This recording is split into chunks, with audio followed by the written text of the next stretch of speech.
So today I've decided that we are starting over once again with the Razor MX650. This is actually the very first Razor we put together for this channel.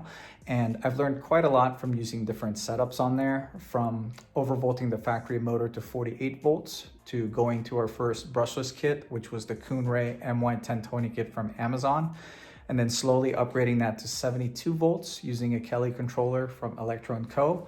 And I was super excited when this bike first hit 30 miles per hour, and then 40, and then it now goes 50 miles per hour. But it does run a little bit hot when you're doing long pulls, since we kind of stretched out the gearing to hit 50 miles per hour. So we're just gonna eliminate that altogether by putting a more reliable and efficient setup on there. There are also other parts that I cannot wait to change out on this bike, such as my 2-year-old BTR battery pack, the Alter Ego fork, the stock wheels, and this bike's actually still running on a 25H chain.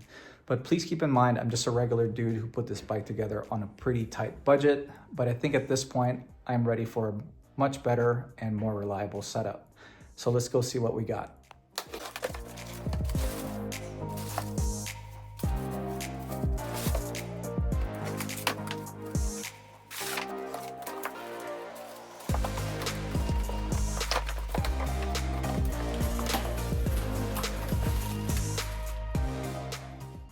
Well, got quite a lot to go over here, but let's start on this side.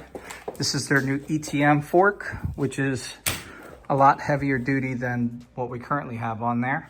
Came with a new handlebar, front plate, front fender, fork guards, bar pad, front axle, of course, new pit bike wheels, 12-inch front, 10-inch rear. Came with some super knobby tires on there. New Zim brake kit, but we're not going to be using these 160 millimeter rotors that came with it. We're going to be using these larger ones that are specifically designed for the pit bike wheels. 65 tooth rear sprocket, which is going to be paired with this Extreme 35 chain. And of course, Electro and Co's new Ultimate Razor kit. I think this is their V3 kit that comes with everything you need to power up your Razor, which includes the 72 volt 20 amp hour lithium battery pack, 5 amp charger, EC4P light motor, Voltal EM85 controller, EMX light throttle, grip set, voltmeter, bracket for the controller. We'll go over this in more detail, but piecing together your own kit for a budget usually costs around $1,100 to $1,400. Just the battery alone is usually $650. So I think this is the new budget Razor powertrain kit. I'm going to start things off by removing the front and rear wheels, and then I'm going to take the fork off.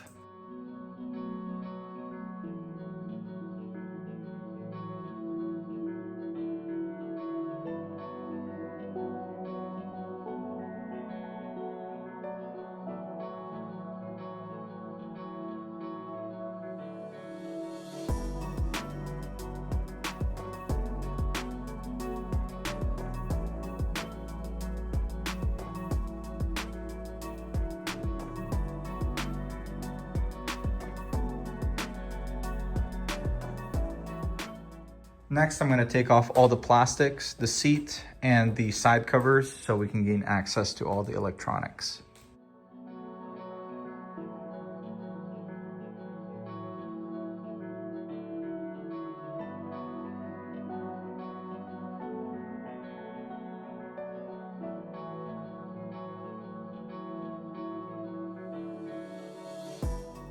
And here's what everything looks like inside the covers. In case you're wondering what all this wiring and relay is all about, I actually have fully functional LED lights all over the frame, along with a brake light, turn signals, horn, and whatnot.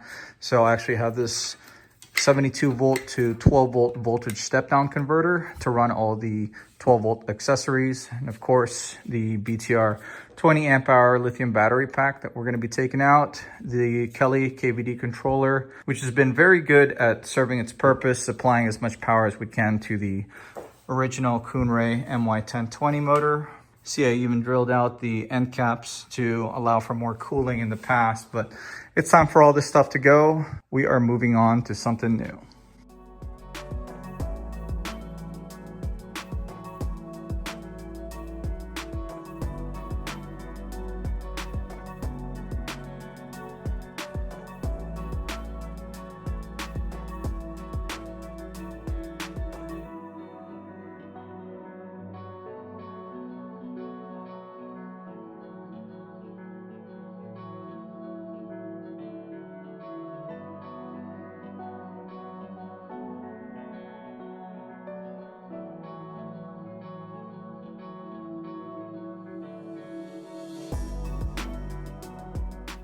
Okay, we're pretty much got this thing down to bare frame, except for all the parts that we're going to continue to be using, such as the voltage step-down converter, headlight, taillight, switch, wiring, Electro and Co swing arm extensions, and the D&M shock.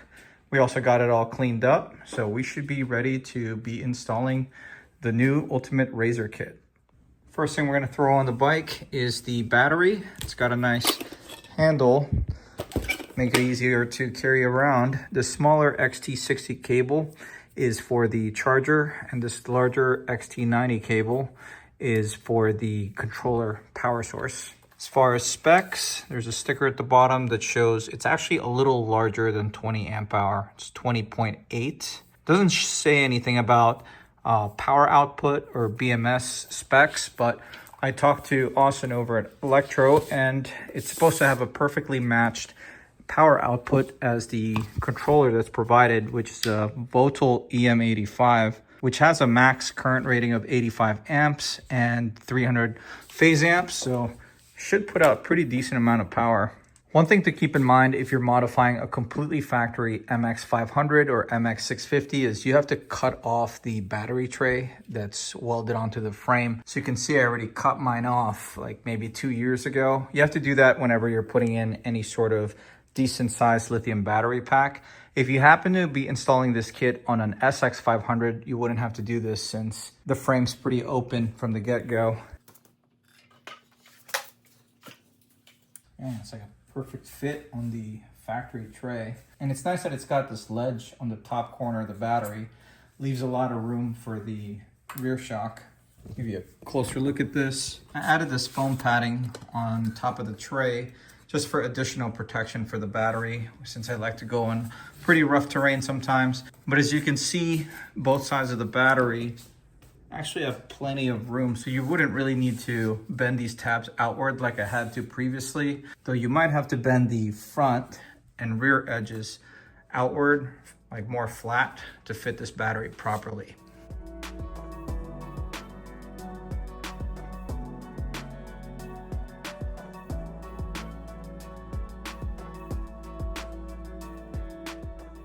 I really like these straps that they included. Really turns it into a quick, easy, and secure install.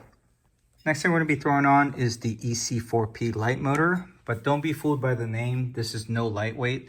This thing's supposed to be able to take up to 12 kilowatts of peak power, which is insane for the price point, and the housing comes fully wrapped with a heatsink.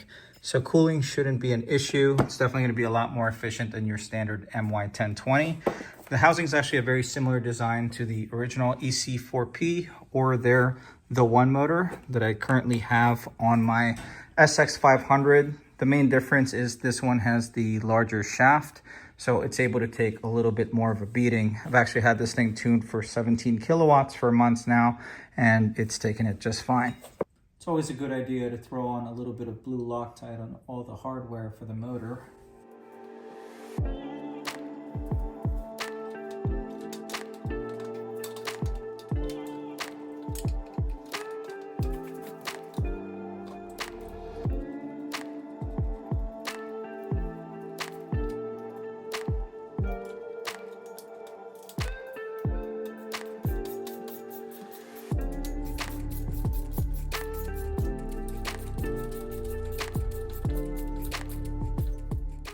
And here's how it looks like mounted.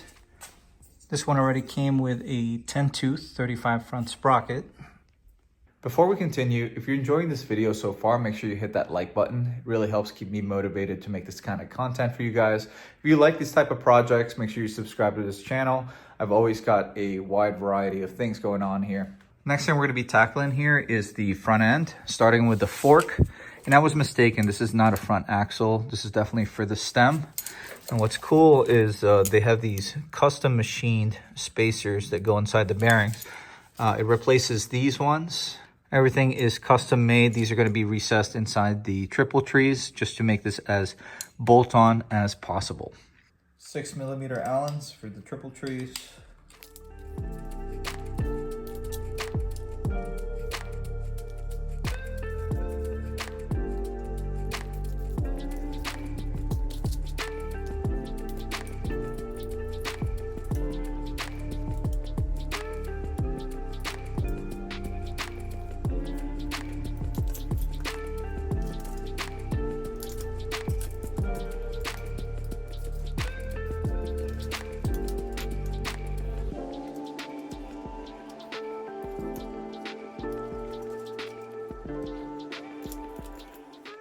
So it's a 14 millimeter for the bolt, and then for the nut at the bottom, it's a 17 mil.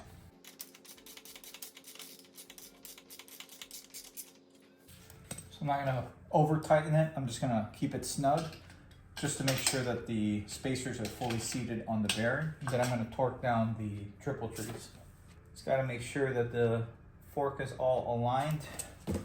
Everything's in the same height, left and right.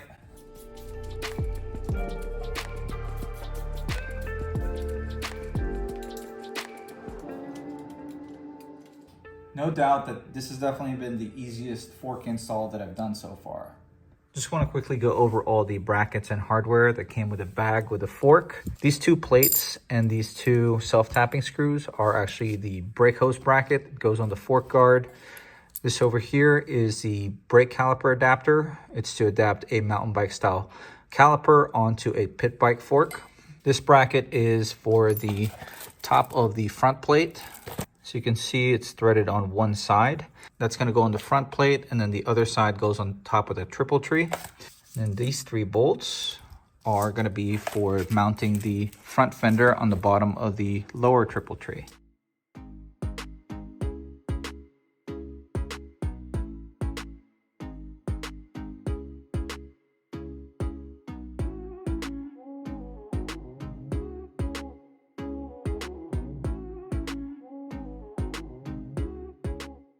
And here's how the fender and front plate looks like, bolted on. I ended up bending this bracket downward a little bit just to get it to fit a little tighter. It's just the way I like it. You know what, I'm just gonna cut this thing off. I'm not a big fan of this style anyway. It looks a little bulky. I'm just gonna throw on a slimmer LED headlight. I think it'll match the look a little bit better.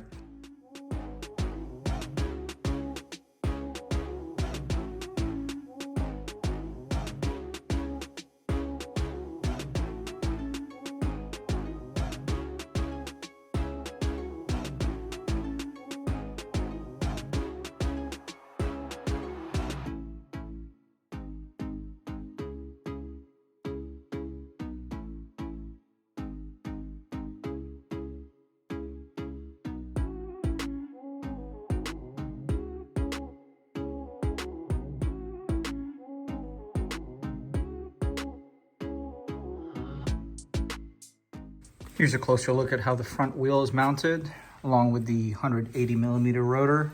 So you can see the axle has these two spacers, one on each side. The one on the right side is slightly shorter than one on the left. It's important to get that orientation correct, just to make sure that the wheel is centered in the fork and to make sure that there's enough clearance between the rotor and the fork guard. Now let's go over all the components for the rear wheel. On this side, it's actually pretty simple. The brake rotor just goes on one way. As you can see, it's actually not a perfect square. It's slightly offset, sits against these lips, bolts provided. And then on this side, it's a little bit more unique. They have this adapter that allows you to put their 65 to 35 sprocket onto the pit bike wheel. And they have these countersunk bolts that's supposed to go here before you put the sprocket on. And then since I have the swing arm extension, they provided this caliper bracket and axle spacers to make sure that it's properly centered.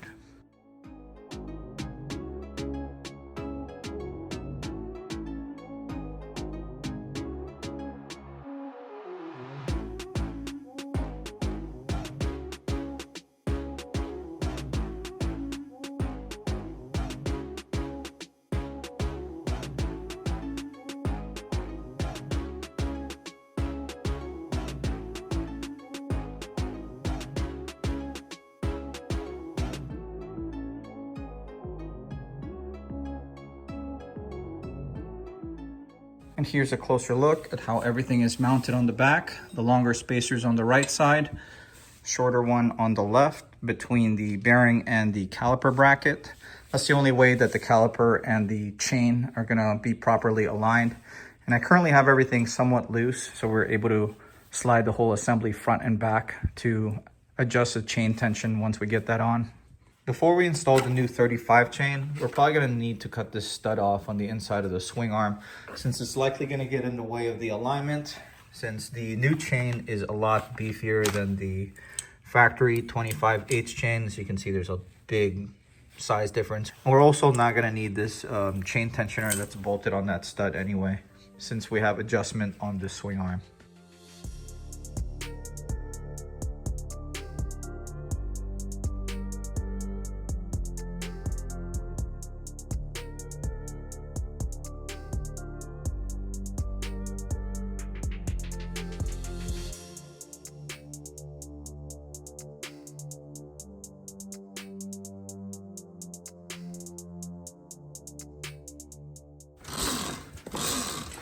Just got the chain tension to the right amount that I'm looking for. I ended up having to cut off some links. Obviously it was way too long. I just used a chain breaker tool. It's pretty simple. If you are interested in getting more information on all the parts that we used for today's project, I'll have the full parts list in the description below.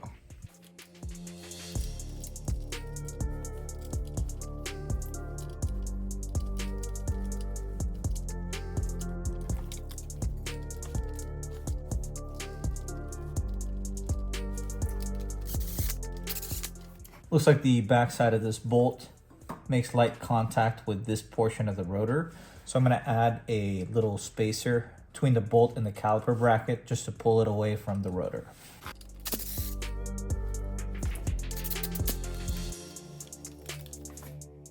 All right, that fixed the clearance issue.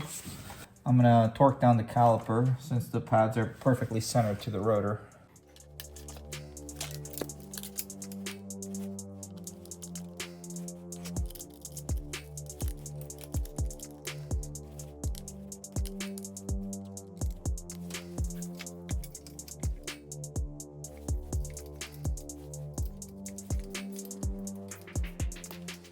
And the caliper's positioned correctly, but the heads of the bolts are hitting against this caliper bracket.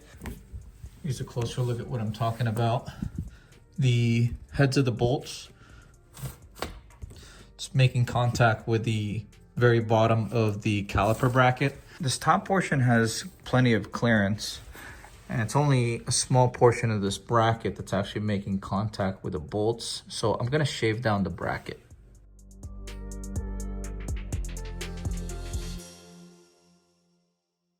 Here's a closer look at what we did to the rear bracket. We just took some material off from the bottom mounting point on the backside.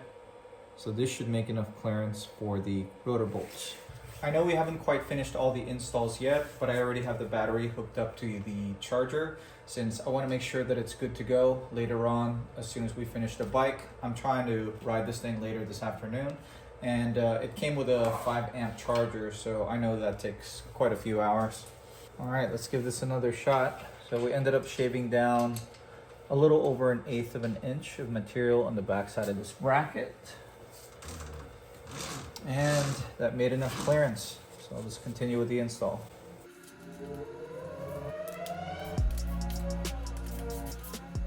I also added one small spacer on the backside of this bolt, just to pull this bolt further away from the rotor.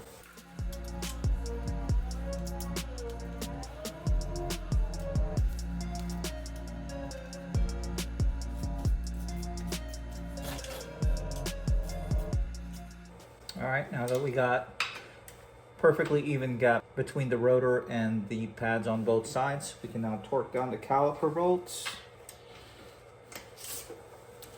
And I was actually thinking of running this hose through the swing arm mount just to make it a little bit cleaner, and then through the frame and through the fork. So I'm actually going to disconnect the brake line and then run it from the front to the back.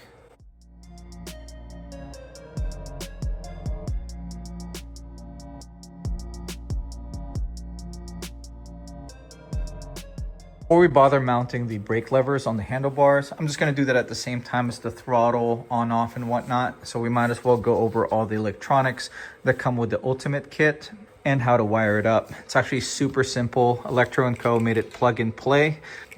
They actually installed a different plug on each component, so you can only install it one way. It's pretty self-explanatory. The 6-pin connector goes over here. The other side of it's actually for the hall sensor. Here's that hall sensor plug on the motor, and then these 3 green, blue, and yellow wires on the motor are the phase wires. Those are going to go in the top 3 terminals. And then this is the main harness, plugs in right in the center of the controller. It comes with 3 plugs on the other side. The big one is going to go to this plug for the throttle, and it has the built-in mode switch. And then the other 2 small plugs are going to go to this keyed ignition with a voltmeter. Oh, and the main harness actually has this red wire that is a signal wire. It's going to share the same terminal as the battery harness on the side of the controller. So it's actually the simplest controller that we're going to be able to install. If you've installed like a Kunray or a Weber kit in the past, you'll know that the controller has like 20 plugs on it, and you're not even going to use majority of them. This keeps things super easy and super simple. You actually have another option for an on-off, just basic switch with no key, and then a voltmeter on the side. But I chose to go with a keyed ignition since I typically ride my Razors on the street or to run errands sometime, and I want to be able to take the key out just for a little bit of added security. And then this is the controller bracket, which just simply goes on top of the top tube on the frame, and then the controller goes on the bottom, so it just sandwiches the top tube. And then here's all the hardware for it. 4 bolts for the bracket, and then these smaller bolts are for the terminals.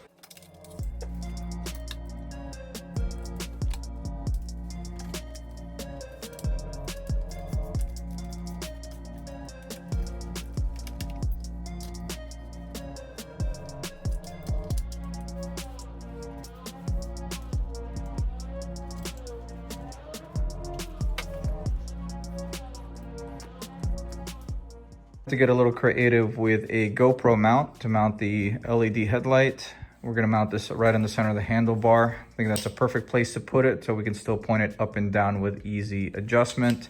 And then I'm going to clean up all this wiring, tuck it behind the front plate, and then we're going to move on to the controller install.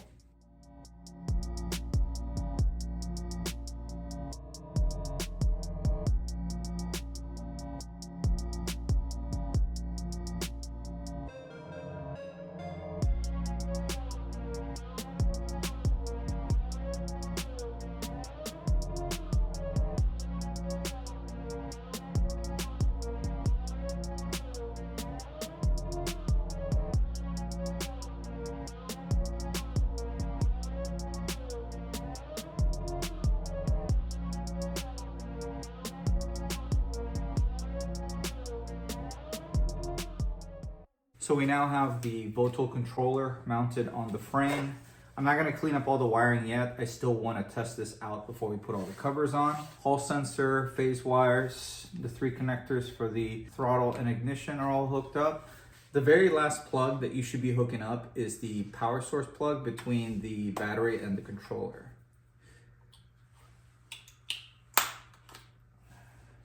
Now let's see if this thing works. Showing 83.7 volts. All right, so it's fully functional. Now let's clean up all this wiring, put all the covers back on, and start working on the body.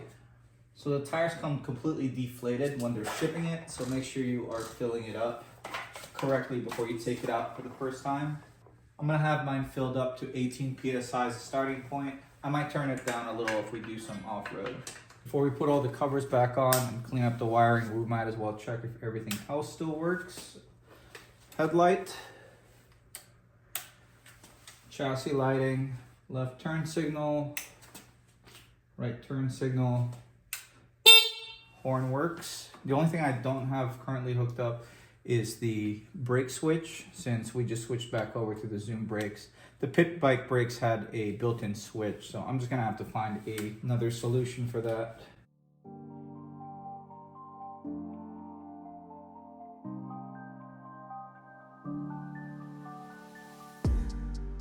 And since I have all this additional wiring harness on my bike, because I have all the lighting, I have to cut a small section at the top of the left side cover just for additional slack.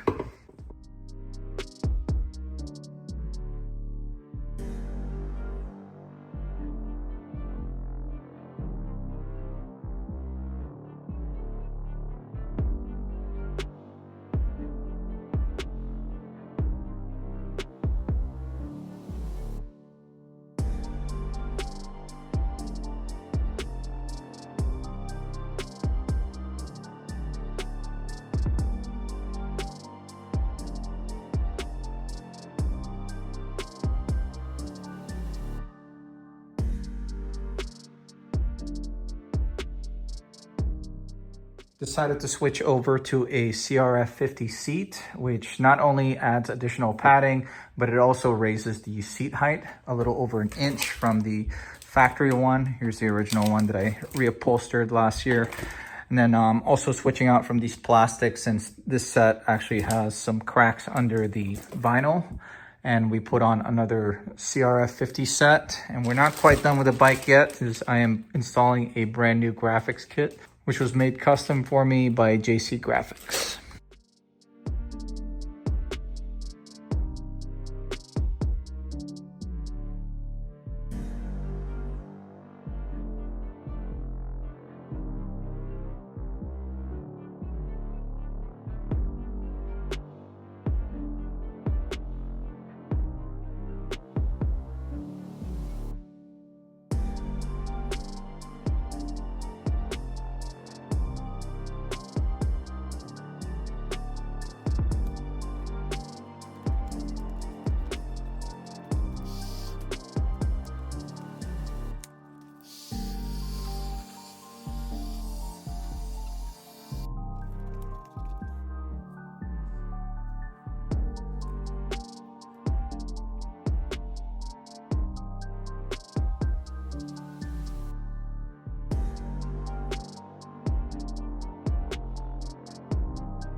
Man, I feel like we got a brand new bike again. Pretty much everything on this thing is new besides the frame, the lighting, and the rear shock. And the vinyl actually turned out pretty nice. Really like what JCGraphics did. And the vinyl itself is really thick and high quality. Though my application wasn't perfect, mostly due to the CRF50 plastics that I put on there were peeling. As you can see, it's got this cheapo fake carbon fiber pattern that's on there. So every time I laid the vinyl on and pulled it back, it peeled some of it. So you can see a piece just fell right there. So when we reapply it, it looks like there's bubbles, but that's actually just pieces of the fake carbon that's under the vinyl. But overall, I'm still pretty happy with the look. Let me know what you guys think so far. I gotta say, I am not too excited about riding in 20-degree weather, but I can't wait to see how this thing rips. And we gotta do a little bit of test for you guys and get a little bit of riding footage. Also, if you are interested in getting more information on all the parts that were used for today's project, I'll have everything linked in the description below. You can also get yourself 5% off on the ENC website using discount code PATOutdoors5. You already know, one of the first things we gotta test out is the top speed. I'm going to start off on the middle setting, then I'm going to do it on S.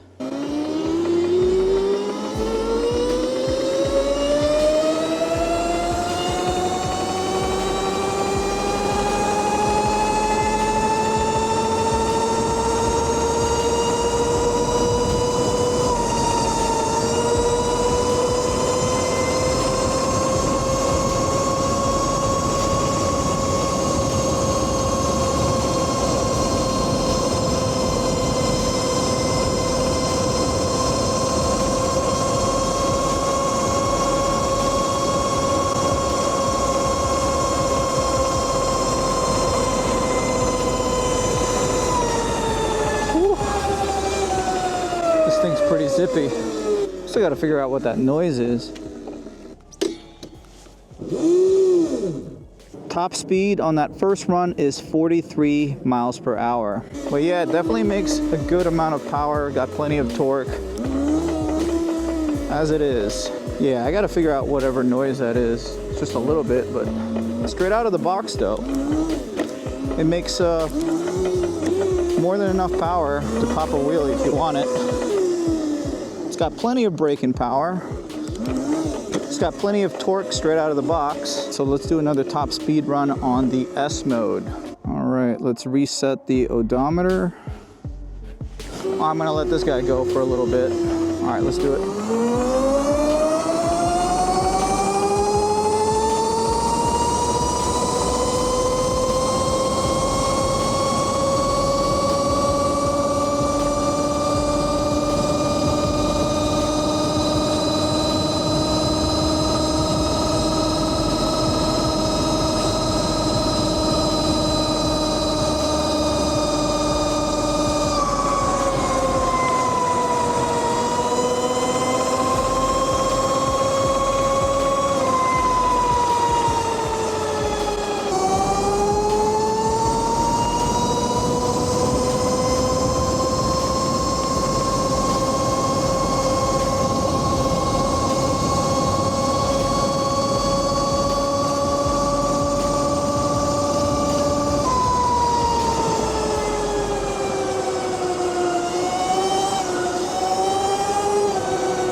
it does pretty decent in the snow.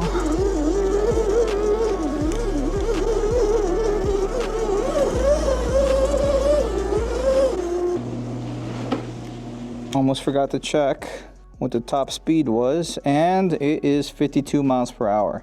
So we're pretty much back exactly where we started. That was the original top speed of the previous setup, except this one feels a lot peppier down low. Not to mention I have a much larger chain on there, so there is a little bit more drivetrain weight on this one. I thought I heard a little bit of ticking or like a creaking noise whenever I was going low speed or decelerating, and after taking a closer look, it appears the backside of my caliper bracket is still making very light contact with the rotor bolts, so I just got to address that before we keep riding this bike. I also want to fully address my charge port. I don't really want just an XT60 connector hanging out the side of the plastics like that. So I want to find a more secure and cleaner solution before we continue to take this thing out for a longer ride. But if you guys enjoyed today's video, do me a favor and hit that like button. If you like this kind of content, want to keep up with some of my projects, such as my Razors, Roar Mantis, Talaria, Tudio, or any of my bikes, consider subscribing to this channel. But this is going to be it for today. Thank you for watching.